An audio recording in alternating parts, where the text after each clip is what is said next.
Hey there, I'm just back, I'm back, and, just came back from a nice little country trip.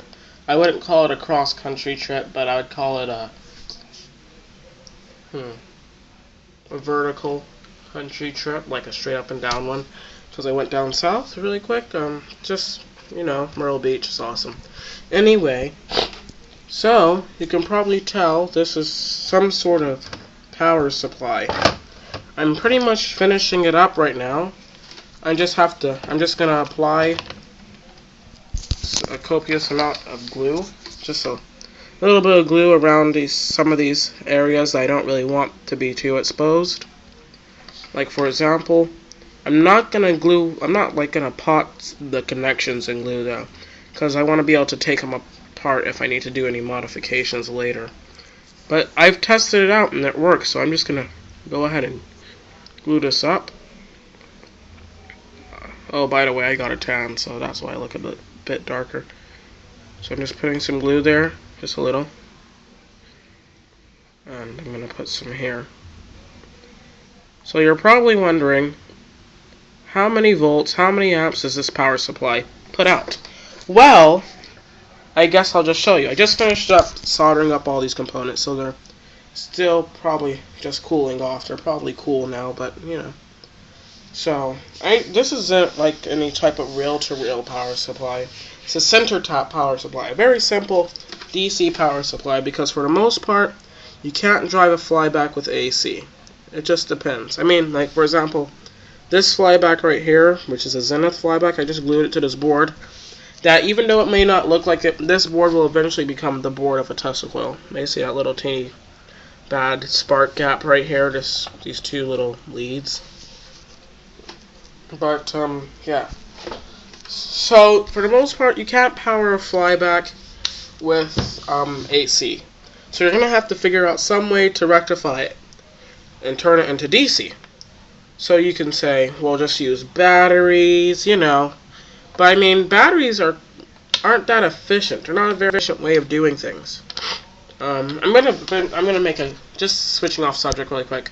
In the next video or so, I might be making like a capacitor bank charger, a bow and arrow. You know, it's just some fun stuff. Capacitor bank charger is really simple, but it's really it works well. I made a diagram of it and everything. I did all the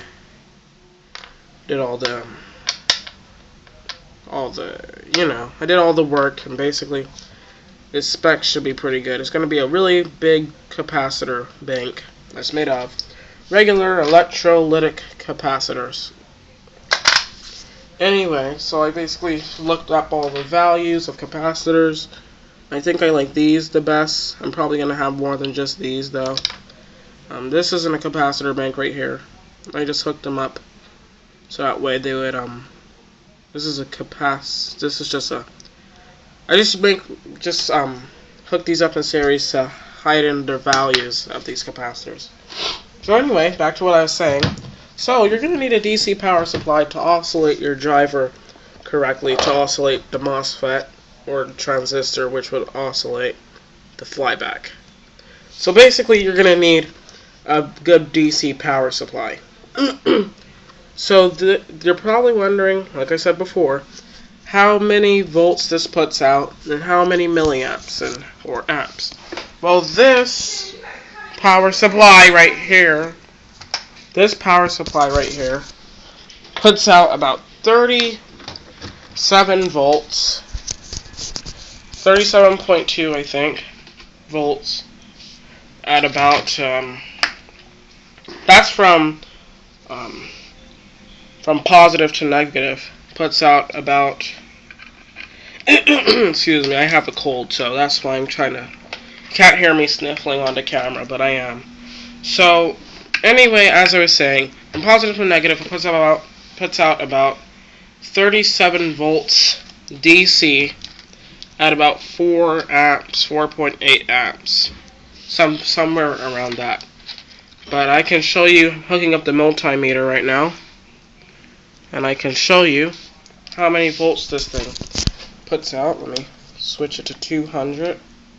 Okay, right now it still actually has a bit of a charge in it. Still has a little bit of a charge from the last time I powered it up. I need to put a little bleeding resistor right there so that way I don't have to worry about shocking myself after I'm done. But I mean, it's basically such a little amount that it's not even shocking me while I'm touching it. So turn it on. Not sure how well you can see that. That says 37.2 volts. Now you're probably saying, well, how many milliamps? See, it goes down pretty slowly. So I'm going to switch it over. Sorry. I'm going to switch it over to DC to the 10 amp jack and turn it on. You can see we get about 4 amps. So now we'll check it from the center tap from neutral to negative. It's pretty much the same. Neutral to negative is the same as positive to negative. Now, of course, there's minute resistance, but you know. So we get a little. So we basically get the same amount of amps. Now you may be able to recognize the amps go down, but that's simply because the capacitors would charge up a certain amount of amps, and those amps are lost if they're not being used sufficiently.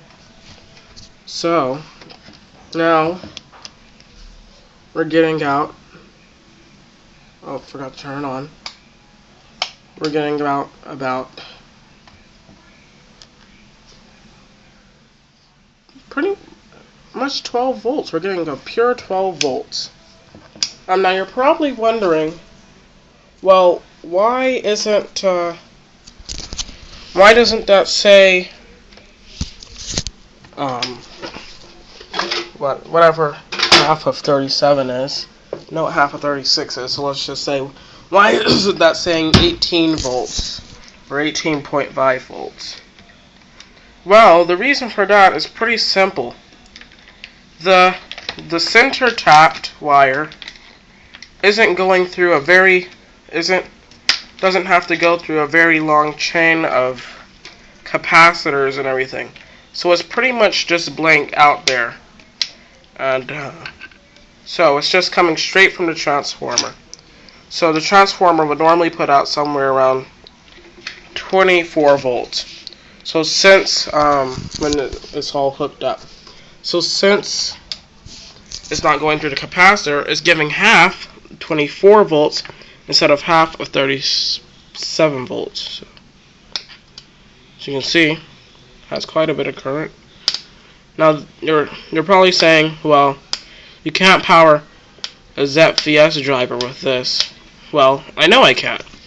I'm planning on using this power supply for electrolysis experiments.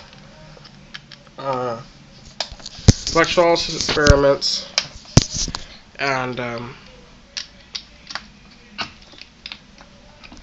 electrolysis experiments and 2and3055 driver circuits, and maybe even charging up capacitor banks in 555 timer chip drivers.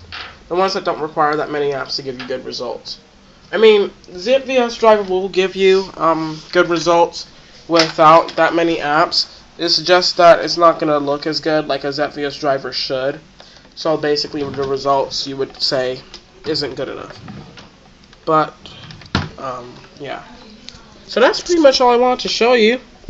I just finished my power supply and everything. I lost the tops of my project enclosure somehow.